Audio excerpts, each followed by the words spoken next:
जैसे भारत का नक्शा हम आज देखते हैं 15 अगस्त 1947 को वैसा बिल्कुल भी नहीं दिखता था।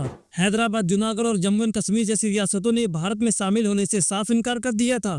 कुछ ने समझौते से मान लिया तो कुछ को सेना के दम पर भारत में शामिल किया गया। 15 अगस्त के बारे में जो भी आप जानते हैं वो बस एक बड़ी सी कहानी का छोटा सा हिस्सा है। क्या आप जानते हैं कि 15 अगस्त 1947 को आधी रात को मिली आजादी कोई प्लानिंग नहीं बल्कि एक मजबूरी थी और हमारे पहले प्रधानमंत्री ने लाल किले से कोई झंडा नहीं फहराया था। आज हम 15 अगस्त की कहानी से सिर्फ धूली नहीं हटाएंगे बल्कि ऐसे ऐसे अनकही सच आपको दिखाएंगे जिसे सुनकर आप हैरान रह जाएंगे। इस वीडियो के अंत तक आप जानेंगे कि 15 अगस्त की कहानी उन तस्वीरों में नहीं छिपी हुई है जो हम आज देखते हैं, बल्कि उन तस्वीरों में छिपी हुई है जिन्हें हमें कभी दिखाया नहीं गया।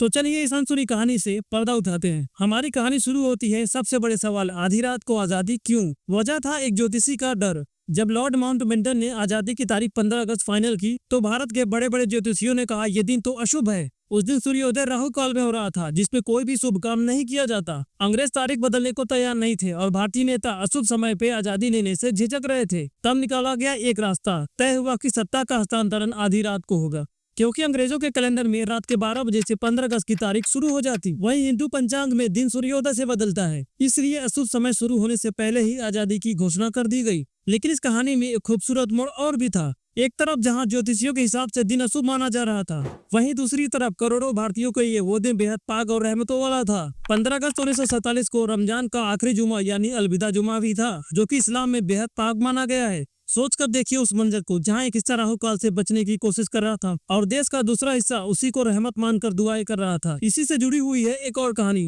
पाकिस्तान 14 अगस्त को क्यों आजाद हुआ। इसका कारण भी लॉर्ड माउंटबेटन ही थे। वो भारत के आखिरी वायसराय थे। उन्हें भारत और पाकिस्तान दोनों देशों के स्वतंत्रता समारोह में शामिल होना था। एक ही दिन दो अलग अलग देशों की राजधानी में होना संभव नहीं था, इसलिए तय हुआ कि पाकिस्तान का स्वतंत्रता समारोह एक दिन पहले 14 अगस्त को कराची में होगा, ताकि माउंटबेटन वहां शामिल होकर दिल्ली के समारोह में शामिल हो सके। तो पाकिस्तान का एक दिन पहले आजाद होना बस एक प्रैक्टिकल फैसला था और कुछ भी नहीं। अब मैं आपको एक ऐसा फैक्ट बताने वाला हूं जो आपको चौंका देगा। आपने देखा होगा कि हर साल हमारे प्रधानमंत्री लाल किले पर झंडा फहराते हैं, लेकिन 15 अगस्त 1947 को ऐसा बिल्कुल भी नहीं हुआ था। 15 अगस्त 1947 को प्रधानमंत्री जवाहरलाल नेहरू ने लाल किले पर नहीं बल्कि संसद भवन पर झंडा फहराया था। जो परंपरा हम आज देखते हैं जिसमें प्रधानमंत्री जी लाल किले पर झंडा फहराते हैं, वो परंपरा 1948 में शुरू हुआ था। और सिर्फ झंडा फहराने की जगह ही नहीं, हमारा झंडा भी पहले ऐसा नहीं था।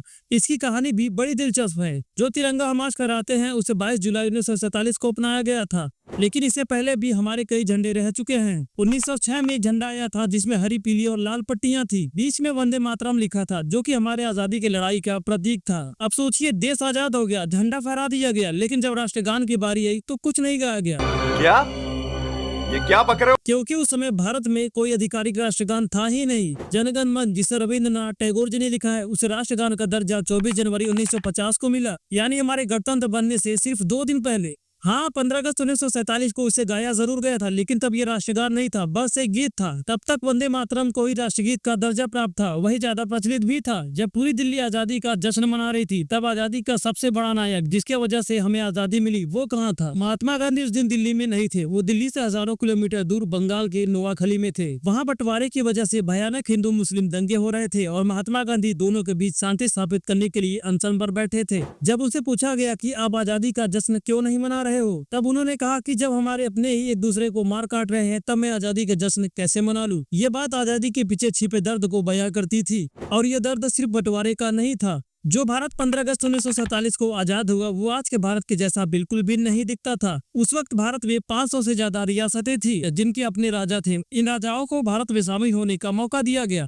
ज्यादातर तो मान गए, लेकिन 3 रियासतों ने बहुत परेशान किया, हैदराबाद, जूनागढ़ और जम्मू एंड कश्मीर। हैदराबाद के नवाब पाकिस्तान जाना चाहते थे और जूनागढ़ का भी यही हाल था। इन रियासतों को भारत में शामिल करने के लिए सरदार वल्लभ भाई पटेल को बड़ी मशक्कत करनी पड़ी और इसमें काफी वक्त भी लगा। तो अगर टेक्निकली देखा जाए तो 15 अगस्त 1947 को भारत पूरी तरीके से आजाद नहीं हुआ, बल्कि एक लंबा प्रोसीजर था। आजादी की कहानी बंटवारे के बिना अधूरी है। लेकिन क्या आप जानते हैं कि दुनिया के सबसे बड़े बंटवारे का ऐलान कब और कैसे हुआ? नहीं। सिर्फ 72 दिन पहले 3 जून 1947 को तय हुआ कि भारत का बंटवारा होगा और सीमा तय करने की जिम्मेदारी दी गई एक ब्रिटिश वकील को, जो इससे पहले भारत कभी नहीं आया था। उसे करोड़ों लोगों के भविष्य का फैसला करना था। उन्होंने नक्शे पर एक लाइन खींची, उसने गाँव, घर, खेत, परिवार सब कुछ बांट दिया। ये इतनी जल्दीबाजी में हुआ कि लाखों लोगों लोगों को 15 अगस्त की सुबह तक ये तक नहीं पता था कि वो भारत में है या पाकिस्तान में। इस बंटवारे के बीच एक बड़ा बदलाव हुआ जिसे बहुत ही कम लोग जानते हैं। वो था समय का बंटवारा खत्म करना।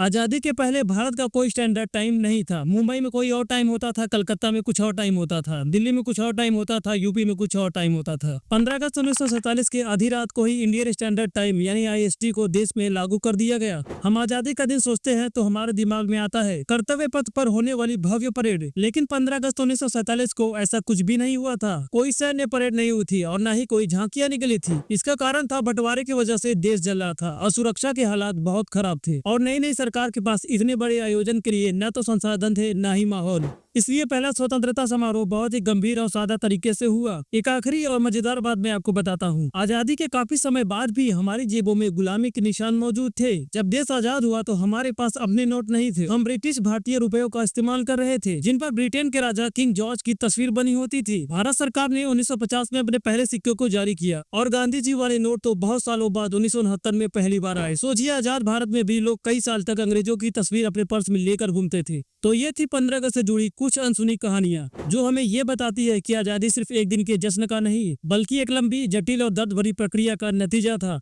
ये ज्योतिष की मजबूरी से लेकर बंटवारे के दर्द तक, एक नए राष्ट्र को जीरो से बनाने की चुनौती तक बहुत कुछ समेटे हुए हैं। आने वाले 15 अगस्त को जब भी आप तिरंगा फहराएं या देशभक्ति का कोई गाना सुने तो इन कहानियों को जरूर याद कीजिएगा। इस आजादी के पीछे कितने बलिदान, कितने समझौते और कितनी अनकही दास्तान छिपी हुई है। अगर आपको भारत के इन अनसुनी गलियों का सफर पसंद आया हो तो वीडियो को लाइक और शेयर भी कीजिए और ऐसे ही दिलचस्प कहानियों के लिए हमारे चैनल को सब्सक्राइब कर लीजिए। और हाँ, कमेंट में हमें ये जरूर बताइए कि इनमें से आपको कौन सा फैक्ट ज्यादा चौंकाने वाला लगा है।